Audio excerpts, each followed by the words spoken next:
तो कैसे हैं आप सभी। उम्मीद करते हैं आप सभी बहुत ही अच्छे होंगे। तो दोस्तों इस वीडियो में जो बात करने वाला हूँ ये बहुत ही महत्वपूर्ण है। यदि आप मध्य प्रदेश के आउटसोर्सिंग कर्मचारी हैं तो आपके लिए बहुत ही महत्वपूर्ण है। ये जो है ज्ञापन है, एक प्रकार से कहें तो ये ज्ञापन आज वल्लभ भवन के लेके जितने भी जो है प्रदेश लेवल के जो भवन होते हैं, आप किसी भी भवन की बात कर लीजिए, है ना, यानी पूरा मंत्रालय सिस्टम जहाँ भाई आउटसोर्स कर्मचारी काम करते हैं वो मिलके जो है ज्ञापन देने वाले हैं। चाहे मुख्यमंत्री हों, चाहे राष्ट्रपति हों, चाहे उप मुख्य सचिव हों, कोई भी हो। ये वीडियो थोड़ा विस्तार से ज़रूर है, थोड़ा बड़ा बनेगा, लेकिन इसको आपको लास्ट तक देखना होगा। इसमें बहुत ही महत्वपूर्ण चीज़ें आपको मैं बताने वाला हूँ। ये देखिएगा, सबसे पहले मध्य प्रदेश के समस्त विभागों के राज्य सेवा सहयोगी आउटसोर्स कर्मचारी संघ मोर्चा, यानी समस्त विभाग, ऑल डिपार्टमेंट की बात की जा रही है दोस्तों। जी हाँ दोस्तों, ऑल डिपार्टमेंट, है ना।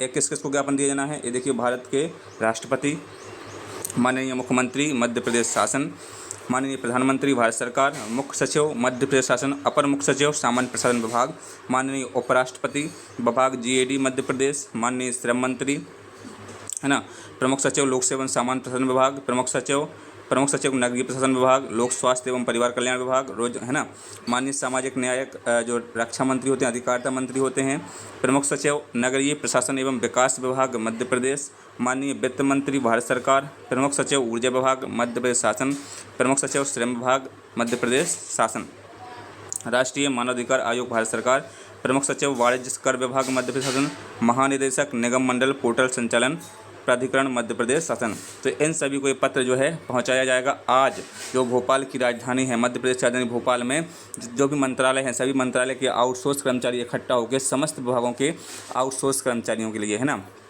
आप समझते हैं ना दोस्तों, मंत्रालय यानी बहुत बड़ा स्थान जो है मध्य प्रदेश का जो स्थान है। देखिए विषय, देखिए आप लोग, विषय, है ना, विषय देखिए, आउटसोर्स कर्मचारियों के नाम परिवर्तन, यानी आउटसोर्स कर्मचारी का नाम परिवर्तन किया जाए, वेतनमान, पदोन्नति, सेवा पुस्तिका एवं स्थायीकरण के संबंध में मंत्री परिषद के निर्णय के क्रियान्वयन हेतु अनुरोध। यानी जो आगामी 15 अगस्त है या जो भी मंत्रिमंडल की बैठक होगी उसमें जो कहीं ना कहीं ये चीज़ें शामिल करने का अनुरोध किया गया कि यहाँ पर आउटसोर्स कर्मचारी को प्राथमिकता देते हुए ये सभी मांगें जो हैं मानी जाएँ। ये देखिए महोदय, 15 अगस्त 1947 को देश को स्वतंत्रता मिली थी, लेकिन आज भी लाखों आउटसोर्स कर्मचारी अपने अधिकारों और सम्मान के लिए गुलामी झेल रहे हैं। मध्य प्रदेश के हर शासकीय विभाग, नगर निगम, पंचायत, स्वास्थ्य, शिक्षा और प्रशासनिक कार्यालय में आउटसोर्स कर्मचारी दिन रात सेवाएं दे रहे हैं। इसके बावजूद मात्र 10 से 12 हज़ार वेतन कटौती के बाद पर परिवार का गुजारा करना उनकी मजबूरी है।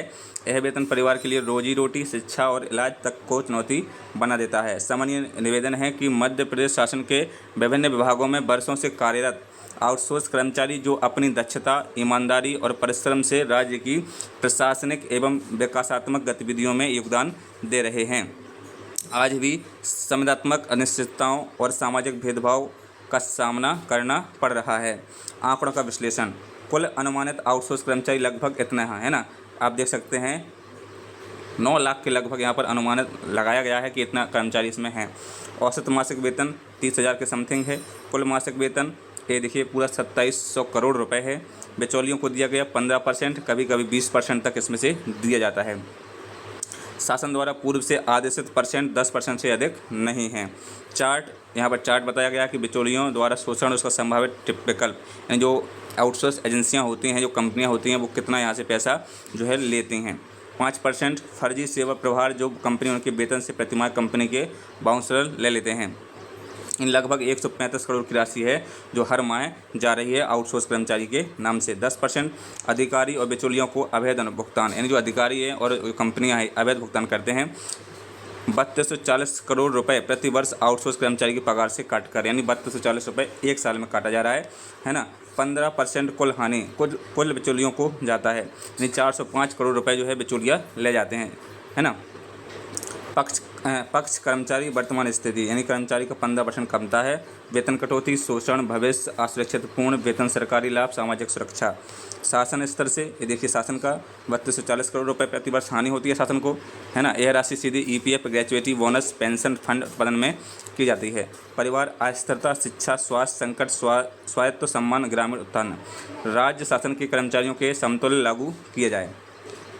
प्रस्तावित उपयोग। यदि 3240 करोड़ प्रतिवर्ष राज्य सरकार के खाते में जमा किए जाएं तो इसका उपयोग निम्नलिखित क्षेत्रों में किया जा सकता है। जो 3240 करोड़ जो कंपनियां खा जाती हैं, ये पैसा बहुत बड़ी रकम होती है जो आप जो है राज्य सरकार के उसमें डाल सकते हैं। आउटसोर्स कर्मचारियों के नियमितीकरण के कोष के रूप में, स्वास्थ्य बीमा, दुर्घटना बीमा सुरक्षा योजनाओं में, सेवा सुरक्षा व सेवा न्याय सहायता निधि, पेंशन एवं भविष्य निधि, उनके बच्चों के लिए शिक्षा सहायता योजना। निष्कर्ष और सिफारिश। बिचौलियों को दिया जाने वाला 10% शुल्क वास्तव में कर्मचारियों के परिश्रम का शोषण है। यह राशि सीधे राज्य सरकार के आउटसोर्स कर्मचारी कल्याण कोष में जमा की जाए तो न केवल वित्तीय पारदर्शिता आएगी बल्कि लाखों परिवारों का भविष्य सुरक्षित होगा। मध्य प्रदेश इस ऐतिहासिक निर्णय से एक अनुकरणीय राज्य कहलाएगा। मंत्रिपरिषद द्वारा दिनांक जो बैठक होगी ऐतिहासिक निर्णय में इन कर्मचारियों के लिए जो बैठक होगी उसमें निर्णय लिया जाए। पहला, नाम परिवर्तन कर राज्य सेवा सहयोगी, यानी आउटसोर्स का कर्मचारी का नाम रख के जो चेंज करके राज्य सेवा सहयोगी का सम्मानजनक पदनाम प्रदान करना, यानी जो राज्य सेवा सहयोगी आउटसोर्स का नाम होना चाहिए। 25,000 न्यूनतम वेतन। जी हाँ दोस्तों, यहाँ पर 25,000 रुपये न्यूनतम मासिक मानदेय, वार्षिक वेतन वृद्धि और 3 वर्ष पश्चात पदोन्नति का प्रावधान आउटसोर्स कर्मचारी को भी मिलना चाहिए। सेवा पुस्तिका तैयार करना, 3 वर्ष की निरंतर सेवा उपरांत स्थायीकरण तथा भविष्य की नियुक्तियों के लिए मध्य प्रदेश व्यावसायिक परीक्षा मंडल द्वारा पारदर्शी भर्ती प्रक्रिया लागू करने जैसे महत्वपूर्ण बिंदु शामिल हैं जो न केवल कर्मचारियों के मनोबल को बढ़ाएंगे बल्कि राज्य की प्रशासनिक गुणवत्ता को भी नई ऊंचाइयों पर ले जाएंगे।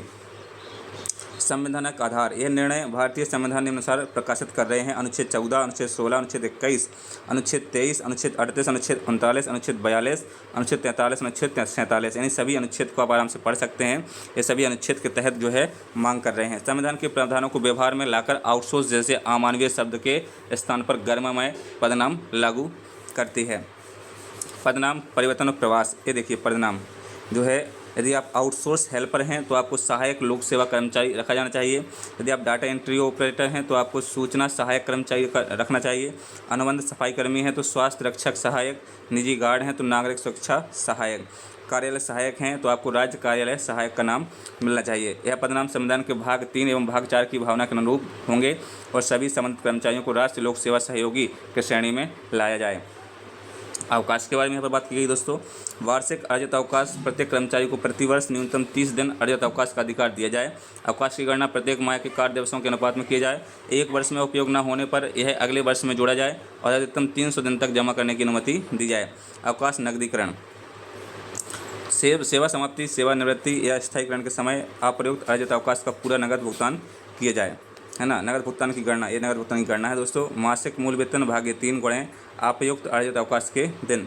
अत्यावश्यक अवकाश। प्रत्येक कर्मचारी को प्रतिवर्ष कम से कम 12 CL का अधिकार हो। CL के लिए किसी प्रकार की वेतन कटौती न की जाए।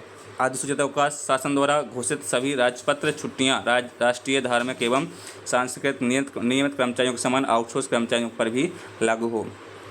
विशेष अवकाश जो होते हैं महिलाओं के लिए, प्रसूति अवकाश, पितृत्व अवकाश, चिकित्सीय अवकाश एवं आकस्मिक पारिवारिक कारणों हेतु विशेष अवकाश का प्रावधान नियमित कर्मचारियों के समान भी लागू की जाए। दुरुपयोग और रोकथाम। यदि कोई विभाग अर्जित अवकाश देने से इनकार करता है तो उसकी भरपाई लीव अचेंजमेंट के रूप में अनिवार्य की जाए। अवकाश न देने या उसका भुगतान रोकने की स्थिति में विभाग अध्यक्ष पर प्रशासनिक दंड की कार्रवाई की जाए। हमारी मांग क्या है, ये देखिए मांग यहाँ पर मुख्य रूप से रखी गई हैं। पहली मांग, निगम मंडल पोर्टल की स्थापना, है ना। आउटसोर्स कर्मचारियों के लिए एक निगम बनाया जाए जिससे सभी वेतन सीधे कर्मचारियों के खाते में जाए। इस पोर्टल की अध्यक्षता माननीय मुख्यमंत्री स्वयं करें। उक्त मंत्रिपरिषद निर्णय की अधिसूचना चेक जारी की जाए। नियम को लागू करने हेतु समस्त विभागों को स्पष्ट निर्देश भेजे जाएं। न्यूनतम 25,000 का मासिक भुगतान हो। प्रत्येक कर्मचारी को परिवार चलाने लायक न्यूनतम 25,000 रुपये वेतन भुगतान का नियम सुनिश्चित किया जाए। वेतन एवं सेवा पुस्तिका संबंधी प्रक्रिया वित्तीय वर्ष 25-26 से प्रारंभ की जाए। स्थायीकरण एवं पदोन्नति के प्रावधान पूर्व से कार्यरत पात्र कर्मचारियों पर भी लागू किए जाएं। किसी विभाग में कर्मचारियों के साथ भेदभाव या दुराचार की स्थिति में तत्काल अनुशासनात्मक कार्रवाई सुनिश्चित की जाए। बिचौलियों की समाप्ति। किसी भी एजेंसी के मध्यस्थ बनाकर कर्मचारी के वेतन काटना प्रतिबंधित किया जाए। इससे शासन को भी वर्षों में करोड़ों का नुकसान होता है।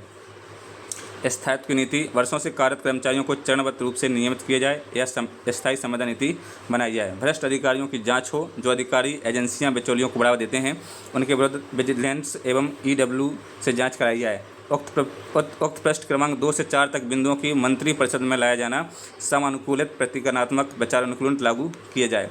अंतिम निवेदन है कि हम आपके समक्ष यह विनती नहीं संविधान की रक्षा का आह्वान लेकर आए हैं। कृपया इस विषय को नीति स्तर पर तुरंत संज्ञान में लें और ऐसा ऐतिहासिक निर्णय लें जिससे न केवल प्रदेश की गरिमा बल्कि संविधान की आत्मा भी सुरक्षित रह सके।